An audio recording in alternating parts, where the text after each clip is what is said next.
주를 위한 이곳에 예배하는 자들 중에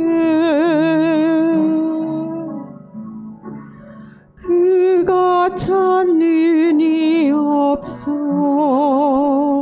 주님께서 슬퍼하시네.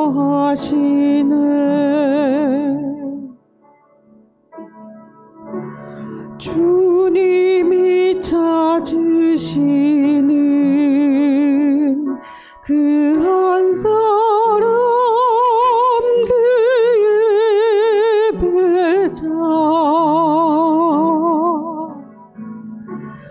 내가 그 사람 되길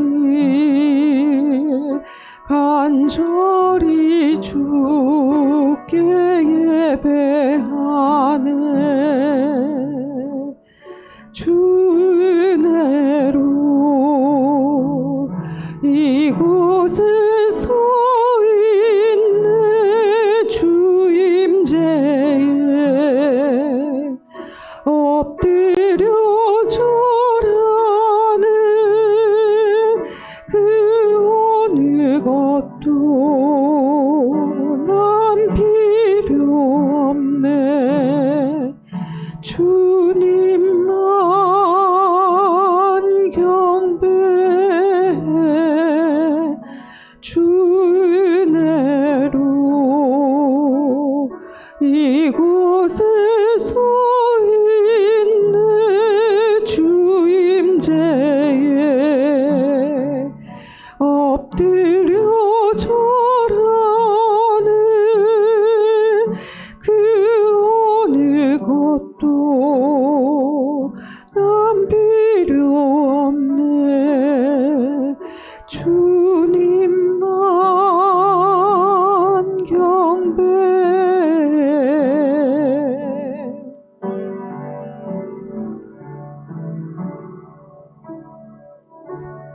주를 위한 이곳에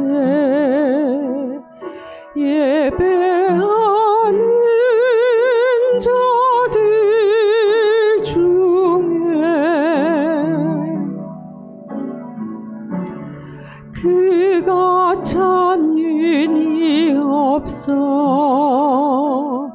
주님께서 슬퍼하시네.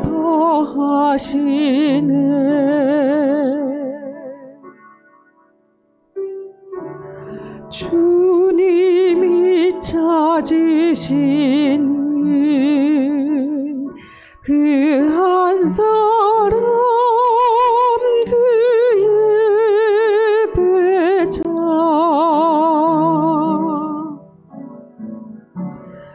내가 그 사람 되길 간절히 주께 예배하네. 주 은혜로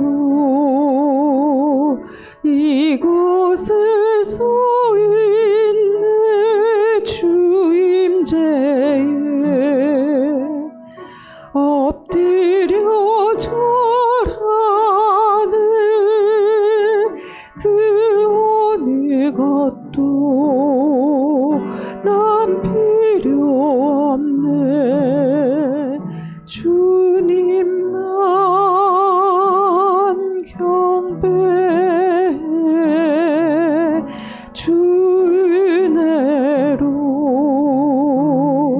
이곳에 서 있네. 주 임재에 엎드려 절하네. 그 어느 것도 난 필요 없네. 주님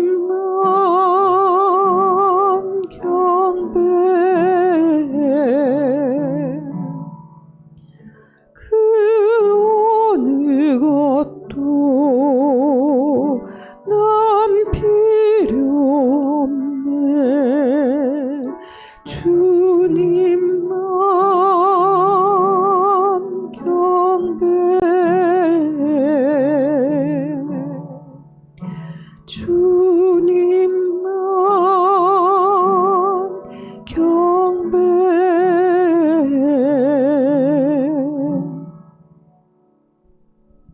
아멘.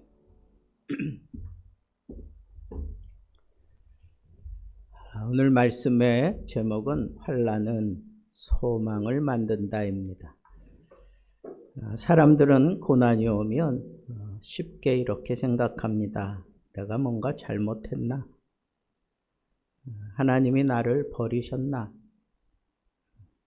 그런데 바울은 그렇게 얘기하지 않고 오히려 더 적극적으로 환난을 즐거워한다. 그러니까 환난 중에 오히려 즐거워한다. 하나님이 나를 버리신 거 아닌가? 뭐 이런 생각 안 하고 환난 중에 그러니까 즐거워한다는 거예요. 왜 그럴까요? 환난은 끝이 아니라 과정이에요. 과정. 여기 환난이라고 하는 헬라어 뜻은 눌림, 압박 이런 뜻이에요. 이 단어가 어떻게 나왔느냐 하면 그 지역에는 이 포도 농사들을 하잖아요. 그럼 포도를 밟아요. 밟으면 그게 다 이렇게 압박을 받으면서 터지잖아요. 그런 터지는 과정을 통해서 포도주가 형성이 돼요. 포도주가. 그래서 이렇게 환난은 과정이에요. 뭔가 더 적극적으로 또 더 성숙한 그런 자리에 이르게 하는 과정이다라고 하는 거죠.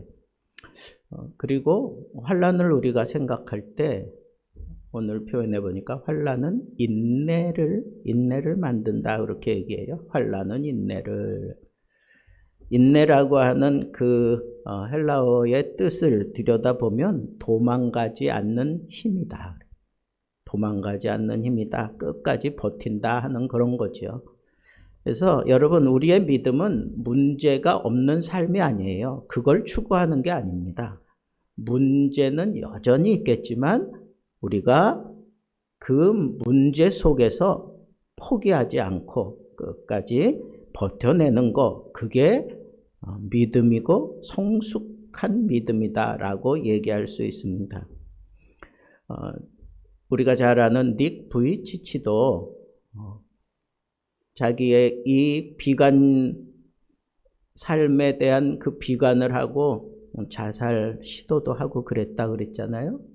그런데 그는 하나님을 만나면서 인생이 새로워지는 거예요.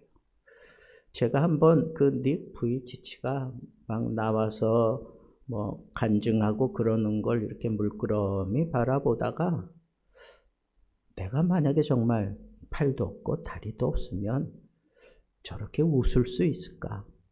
또 저렇게 간증을 하면서 그렇게 살 수 있을까? 보통 사람들의 그 시선을 내가 아무렇지도 않게 받아낼 수 있을까? 더군다나 우리 한국 사회는 이 채통 문화 아니에요? 그러니까 내 체면 때문에라도 남들 앞에 저런 모습으로 선다는 게 가증스럽게 느끼지는 않을까? 저 사람들이 나를 필요 없는 그런 동정심으로 나를 지금 대하는 거 아닐까? 별 생각을 많이 할 것 같아요. 그런데 닉 부이치치가 이런 얘기를 했어요. 기적은 팔과 다리를 가지고 있는 것이 아니라 희망을 갖는 것이다. 그렇게 얘기를 했어요. 희망을 갖는 거다. 그 얘기는 뭐예요? 자기는 이 고통 속에서 해결할 수 없는 이 막역한 이 고통 속에서 희망이 생겼기 때문에 내가 이렇게 살아갈 수 있다고 얘기한 것입니다. 또 하나 우리가 생각해야 될 것은 인내는 연단을 그렇게 표현했어요. 인내는 연단. 헬라어 연단이라고 하는 헬라어는 도키메라고 하는 단어인데 이 단어는 시험을 통과한 사람, 그리고 검증된 인격, 이게 바로 연단이라는 거예요. 여러분, 연단을 만들었다 하는 얘기는 통과했다는 거예요. 이런 아픔을 통과했다는 거예요. 아픔이 사라졌다는 건 아닙니다. 아픔을 통과했다는 거예요.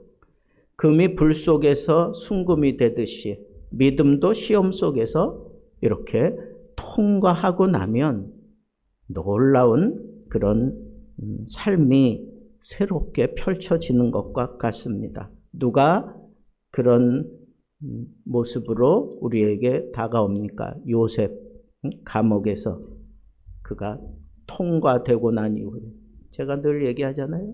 그 감옥을 여러분 그냥 가서 그냥 조용히 앉아 있었다 생각하면 안 돼요. 손발이 묶였다 그랬는데 그 묶였다는 히브리어 단어는 뼈가 묶였다는 거예요. 그러니까 얼마나 발버둥 쳐서 이 살가죽이 다 벗겨지고 그 뼈가 묶였다라고 하는 그런 표현, 여러분 그것도 젊을 때 아니에요. 그리고 요셉이 잘못했습니까? 아무것도 없는데 누구 한 사람도 자기 편을 지지해 주지 않고 자기가 잘못했다는 거 알면서도 그 보디발은 자기 부인이 잘못했다는 걸 다 짐작하고 알면서도 요셉을 감옥에 보내잖아요. 그런 상황을 이 요셉은 어떻게 받아들였을까? 그런데 그것도 통과했어요. 통과하고 그리고 하나님 손에 붙들릴 수 있었어요. 물론 그걸 통과시켰던 것은 말씀이 저를 단련하였도다. 말씀이 저를 단련했다. 여러분, 우리가 통과할 때 그냥 내 힘으로, 내 이 뚝심으로 이게 통과가 아니라 말씀으로 단련되어지는 그 시간이 필요한 거죠. 넬슨 만델라라고 하는 사람은 감옥에서 27년 동안 고난을 받았어요. 그러나 그 27년을 이 만델라는 원망으로 보내지 않았습니다. 자기 자신을 철저하게 새롭게 다듬으며 준비했습니다. 그리고 난 이후에 감옥에서 나와서 그는 국가를 변화시키는 지도자, 세계적인 주목을 받는 지도자의 반열에 올라가잖아요. 그 만델라가 그렇게 얘기해요. 그 시간은 나를 준비시키는 시간이었습니다. 감옥 생활에 대해서 그렇게 얘기를 했습니다. 자, 그리고 난 이후에 연단은 소망을 만든다 그랬어요. 연단은 소망을 만든다. 자, 이런 걸 보면 이렇게 환난으로부터 곧바로 소망이 생기는 게 아니라 이렇게 일정한 과정을 거쳐서 소망에 이른다라고 하는 것을 우리가 알 수가 있습니다. 에르피스라고 하는 그런 단어가 소망인데 막연한 그냥 희망이 아니라 확신이 생긴 거예요. 확신. 이건 지울 수 없는, 누가 빼앗아 갈 수 없는 그 확신, 그게 바로 소망입니다. 근데 그 확신과 맞물려 있는 것은 미래예요. 미래에 대한 소망을 얘기하는 겁니다. 환경에서 나온 게 아닙니다. 하나님에게서 나온 겁니다. 말씀을 통해 나온 겁니다. 터널 안에 들어가면 갑자기 어둡잖아요. 그러나 사람들은 계속 갑니다. 터널 안에 들어가서 거기서 머물러 있지 않아요. 어둡지만 계속 가요. 계속 갑니다. 왜 그래요? 이 터널 끝에는 반드시 빛이 있다. 반드시 내가 모든 것을 환히 볼 수 있는 그런 세상이 열린다라고 하는 것을 사람들은 아는 거예요. 그래서 우리가 터널 안에 들어가도 그냥 얼마든지 아무렇게나 놀라지도 않고 들어갔다가 또 나오면 또 거기에 적응되잖아요. 이렇게 단련되어진 이후에 조금만 더 가면 터널 밖에 새로운 세상이 열려 이걸 알아요, 사람들이. 그걸 뭐라 그래요? 그걸 소망이라 그래요. 자, 그런데 그 소망의 근거가 뭘까요? 5절, 6절에 보니까 소망의 근거는 바로 예수 그리스도의 십자가입니다. 예수 그리스도의 십자가. 우리가 아직 연약할 때에 그리스도께서 우리를 위하여 죽으셨다 그래요. 복음의 핵심이잖아요. 우리가 강할 때가 아니라, 우리가 잘할 때가 아니라, 우리가 연약할 때 예수님은 우리 대신 죽으셨어요. 이것이 하나님의 사랑입니다. 여러분, 코리텐 붐이라고 하는 이 여사가 나치 수용소에 갇혔습니다. 그곳은 지옥 같은 곳이었습니다. 그러나 그녀는 그곳에서 성경을 읽으며 희망을 말했습니다. 어느 날 한 사람이 그에게 물었습니다. 이곳에서도 하나님이 계신다고 믿습니까? 라고 이 여사한테 물었어요. 그때 이 여사가 이렇게 대답합니다. 세상에는 깊은 어두움이 있지만 하나님 사랑보다 더 깊은 곳은 없습니다. 어두움이 아무리 깊어도 하나님 사랑만큼 깊지 않다는 거예요. 하나님 사랑만 그 속에 있다면 그 깊은 어둠도 그에게 두려움이 되지 않는다는 겁니다. 저는 오늘 말씀을 이렇게 쭉 정리해 놓고 그리고 난 다음에 이렇게 한번 다시 정리를 하면서 마음속에 다잡았습니다. 그게 뭔가? 자, 우리가 환난을 생각할 때 이 환난이 결국은 소망을 만드는 거잖아요. 환난에서부터 시작해서 소망에 이르는 거잖아요. 그래서 소망을 만든다는 것이 도대체 뭐냐? 그리고 어떻게 그게 가능한 건가? 그리고 그 실례를 성경에서 한번 찾아보고 우리 삶의 현실에서 한번 찾아보면 조금 더 우리에게 피부에 와 닿겠다 하는 생각을 했습니다. 환난, 인내, 연단, 그 다음에 소망 그랬어요. 자, 그러면 한번 정리해 봅시다.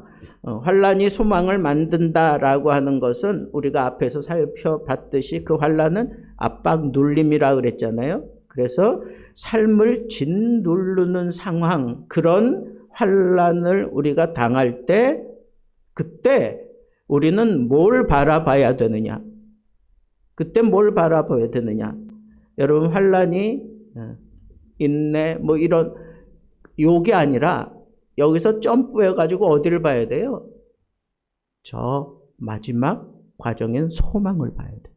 그 소망을 볼 수 있을 때 우리가 인내할 수 있고 우리가 단련될 수 있어요. 소망이 있어야 된다는 거예요. 자, 그러면 이 소망으로 가는 과정을 우리가 이제 생각을 해보자는 거예요. 환난이 그 다음 단계에 올라가는데 필수 요건이 뭐냐? 하나님을 경험하는 거예요. 환난을 만났을 때 우리가 소망을 바라보면서 적극적으로 구해야 될 게 있어요. 그게 뭐예요? 하나님과의 만남이에요. 그 하나님과의 만남, 하나님을 경험하게 되면 그 소망에 대한 눈이 확고하게 열리고 그리고 아주 강렬하게 그것을 우리가 끌어당길 수 있어요. 왜 하나님은 우리를 소망을 갖게 하실 때 환난이라고 하는 이 과정에서 시작할까? 제가 지난주에 우리 이한나 목사님이 저와 우리 집사람을 초대해서 영화를 보고 왔어요. 부흥이라고 하는 영화예요. 근데 그게 부흥이 일어났던 그때의 그 상황, 그리고 그 부흥이 그곳에만 있는 게 아니고 세계 도처에서 일어났어요. 우리나라에도 1907년에 평양 장대연 교회에 부흥의 놀라운 역사가 일어나잖아요. 그와 같은 부흥의 역사가 다른 곳에서도 다 일어났어요. 그리고 에즈베리 대학에는 우리나라로 얘기하면 저 강원도 저 산골에 있는 그런 대학교예요. 근데 그 대학교 채플에서 굉장한 부흥의 역사가 일어나요. 그 탄광촌 그 사람들 속에서 부흥의 역사가 일어나요. 그래서 미국에 이 부흥의 한 획을 긋습니다. 그런데 그 개척 시대뿐 아니라 계속해서 작년까지 9번에 걸쳐서 그와 같은 동질의 부흥의 역사가 계속 일어나고 있어요. 지금도 세계 도처에 굉장한 기독교인들이 어마어마하게 모여서 부흥을 경험하고 있는 그런 현장들을 다 샅샅이 뒤져서 그걸 엮어가지고 이 부흥의 공통적인 이 부흥을 경험하는데 공통적인 그 단어가 있는데 그게 뭐냐? 그게 갈망이라는 거예요. 부흥에 대한 갈망 아니라 하나님에 대한 갈망이에요. 성령에 대한 갈망이에요. 은혜에 대한 갈망이에요. 세계 도처에서 일어났던 모든 부흥의 역사는 다 그 갈망, 적극적이고 그리고 그냥 밤을 새워가면서 그 갈망, 하나님을 향한 그 갈망이 있을 때 이런 부흥이 일어났다는 거예요. 예? 마찬가지 아닐까요? 근데 그 시대 상황들을 보면 잘 나갈 때가 아니에요. 다 힘들고 어려울 때고 정말 말로 표현할 수 없을 만큼 그렇게 참 모든 것 다 그냥 놓고 싶을 정도의 그런 역사적인 상황 속에서 이런 부흥에 대한 갈망이 있다가 부흥이 일어났다는 거예요. 모든 것을 다 끊고 내려놓고. 여러분, 사람이 환난을 당할 때 하나밖에 생각 안 해요. 이 환난에서 벗어나야지. 이 환난에서 내가 벗어나면 좋겠다 하는 그 갈망, 그 욕구가 있어요. 근데 그게 하나님을 향하면 하나님이 임재하시고 그 상황을 바꾸어서 놀라운 부흥의 역사를 일으켜 주신다라고 하는 거예요. 그래서 하나님을 임재하게 되면, 하나님의 임재를 경험하면 믿음에 대한 확증이 생겨요. 그리고 난 이후에 소망을 바라보게 된다라고 하는 것이다. 그런 얘기예요. 이게 로마서 5장 3절부터 6절에 있는 그 본문의 구조입니다. 그래서 환난은 인내를 만든다. 인내는 뭐라 그랬어요? 도망가지 않고 버티는 힘이라 그랬어요. 우리가 환난을 당할 때 하나님을 추구해요. 하나님을 갈망해요. 그래서 하나님을 갈망하는 동안에 하나님이 네가 정말 하나님의 은혜를 받으려고 바른 길을 선택했구나. 그렇다고 그래서 그 사람이 그 순간 그냥 모든 게 다 이루어질까요? 아니에요. 마귀는 그 꼴을 못 봐. 그렇게 하나님 앞에 다가가고 있는 그 꼴을 못 봐. 그래서 더 심각하게 달려듭니다. 그래서 어떻게 해서든지 무너뜨리려고 우는 사자가 달려들듯이 달려들게 돼 있어요. 그럴 때 필요한 게 뭐예요? 그때 인내가 필요해. 인내. 흔들리지 않고 끝까지 버티는 거예요. 그게 인내라고. 도망가지 않고 버티는 거, 그게 인내라고요. 포기하지 않는 거. 그 포기하지 않는 인내를 거쳐서 그 다음에 연단에 들어가게 되는 거예요. 그 연단, 거기에 강력하게 역사했던 것은 요셉의 경우를 보면 말씀이 저를 연단했다. 말씀이 저를 단련시켰다. 그렇게 얘기를 하고 있습니다. 그래서 너는 정말 내 사람이구나. 너는 정말 내가 인정할 수 있는 사람이구나 라고 그렇게 인정받고 난 다음에 그 다음에 요셉을 통해서 세계의 그 식량난을 해결하는 그런 사람으로 하나님이 요셉을 세우고 세계를 지배하는 자리에 앉히잖아요. 그래서 연단 그 과정을 통해서 그 다음에 소망에 이르게 됩니다. 그러니까 하나님의 임재를 경험하려고 하나님을 경험하려고 그리고 난 이후에 마귀가 세상이 유혹하고 마귀가 막 집어삼키려고 달려들 때 그때 버팅기고 그리고 난 다음에 연단하는 그런 과정에 올랐으면 그때는 뭘 붙잡아야 돼요? 하나님의 말씀, 요셉처럼 하나님의 말씀을 가지고 통과해야 돼요. 그리고 나면 그 다음엔 어떤 일이 일어나요? 그다음에는 확신이 생기는 거예요. 뭐에 대한 확신? 긍정적인 소망. 하나님이 내 미래를 책임져 주신다는 그 소망이 우리 가운데 팍 들어 앉는다는 거예요. 요셉만 그런 게 아니잖아요. 욥도 고난 속에서 하나님을 만나고 그 다음에 그 처절한 그 괴로움에 그 모든 모습들을 가지고 비아냥거리고 이해하지 못하는 친구들과 또 변론하고 그러다가 나중에 하나님이 직접 욥을 만나 주셔요.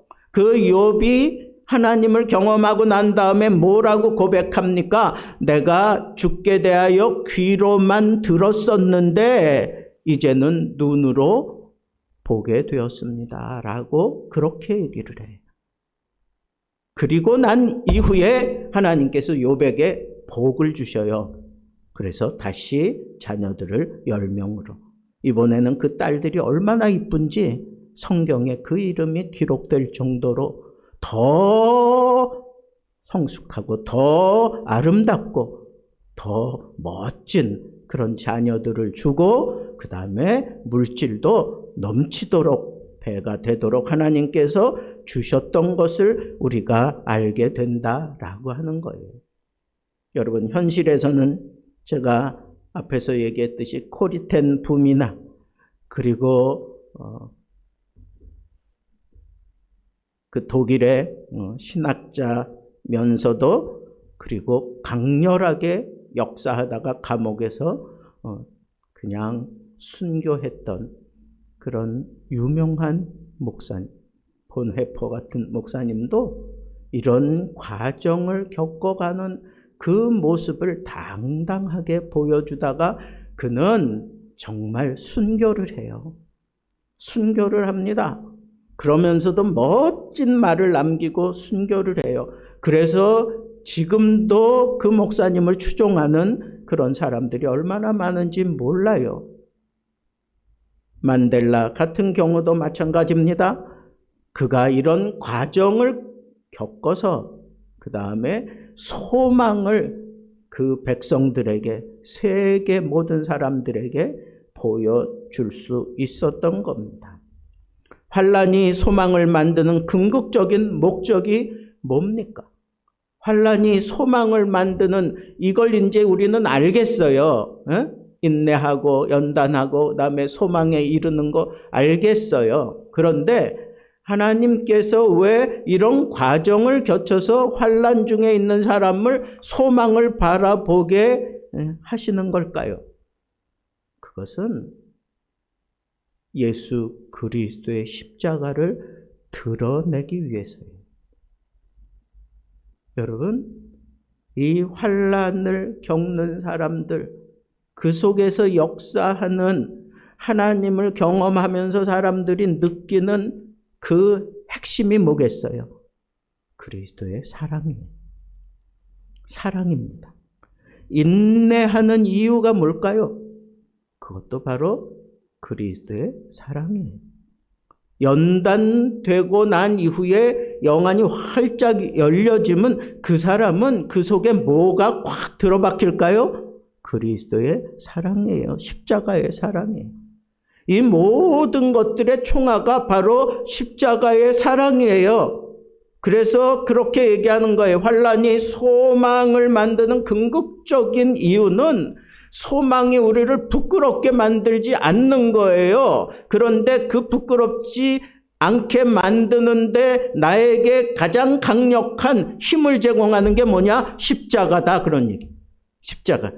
그러니까 여러분, 내가 정말 하나님의 그 놀라운 사랑을 내 가슴 속에 제대로 품고 살아가는 사람이라면 그 사람은 사랑을 막 쏟아내며 사는 거예요. 사랑을 막 쏟아내며 살면서 결국은 이 십자가의 능력으로 이겨내는 거예요. 견뎌내는 거예요. 그리고 눈이 떠지는 거예요. 그리고 하나님의 영광을 드러내는 겁니다. 저는 인내와 기도의 달 3월을 정해놓고 우리가 인내하는 궁극적인 목적이 뭐냐? 내 삶을 통해서 그리스도의 십자가가 증거되게 만들어야 되는 거예요. 왜 인내해요? 왜 기도해요? 이 환난을 이기기 위해서 그건 1차적인 거. 정말 내 인내하고 내가 이겨내는 그 궁극적인 목적이 뭐냐? 그건 십자가를 증거하기 위함입니다. 십자가가 내 속에 팍 박혀 있는 사람은 어떤 환난에도 지지 않습니다. 이겨냅니다. 그리고 인내합니다. 단련되고 난 이후에 영안이 확 열려져서 소망 가운데 모든 삶을 극복하며 살면서 모든 사람들에게 십자가를 증거하며 살아가는 하나님의 사람이 분명하다라고 하는 이 사실을 꼭 명심하시고 여러분들 마음속에 그래, 내가 이 환난을 어떻게 극복할 것인가? 하나님 만나면 되지. 이 극복하기 위해서 견뎌야 되는데 내 힘으로는 안 되니 하나님 나를 좀 붙잡아 주옵소서. 십자가의 사랑이 그 속에 있는 사람은 그거 붙잡고 이겨내요. 견뎌냅니다. 다른 데로 도망가지 않습니다. 그래서 그 과정을 거쳐서 연단되고 난 다음에 모든 것들이 금이 용광로를 거치고 난 다음에 순금, 깨끗한 금이 나오는 것처럼 여러분 이 연단이라고 하는 과정을 통해서 내가 정말 깨끗하게 흘려보낼 수 있는 그 믿음 속에는 뭐가 있어야 되느냐? 십자가의 사랑이 있어야 된다는 거예요. 예수 그리스도의 십자가에 의해서 움직이고 예수 그리스도의 십자가에 의해서 눈물을 흘리고 예수 그리스도의 십자가 때문에 내가 힘들고 어려워도 끝까지 가는 거예요. 그 십자가를 드러내는 삶, 이를 위해서 우리가 단련받는 거예요. 말씀 붙들고 말씀에 따라 단련받는 거예요. 그리고 난 이후에 이제는 이 사람이 어떤 자리에 서도 십자가가 툭툭 나오겠구나. 하나님이 그렇게 판단하시면 그제서 하나님은 그 사람을 들어서 세계의 식량을 책임져 가게도 하고 그리고 하나님은 어루만지셔서 그 가족들을 다시 만나게도 해주시고 그리고 그 십자가로 그 사랑으로 잘 다져진 요셉 같은 경우는 거기서 자기가 누릴 수 있는 게 얼마나 많습니까? 그렇지만 마지막 유언을 어떻게 합니까? 하나님이 분명히 이 백성을 이 애굽에서 내보내실 때가 분명히 오는데 그때 내 해골도 가지고 가달라. 그리고 약속의 땅에 내 해골을 묻어달라. 그 속에 이미 하나님의 나라가 가득 들어차 있는 것을 볼 수가 있습니다. 가장 중요한 게 바로 하나님이었어요. 우리도 마찬가지입니다. 우리 심령 속에 가장 소중한 게 하나님이어야 하고 말씀이어야 하고 예수 그리스도여야 합니다. 십자가여야 합니다. 그래서 그 십자가를 증거할 수 있는 멋진 그런 하나님의 백성으로 살게 되기를 우리 주님의 이름으로 축복합니다.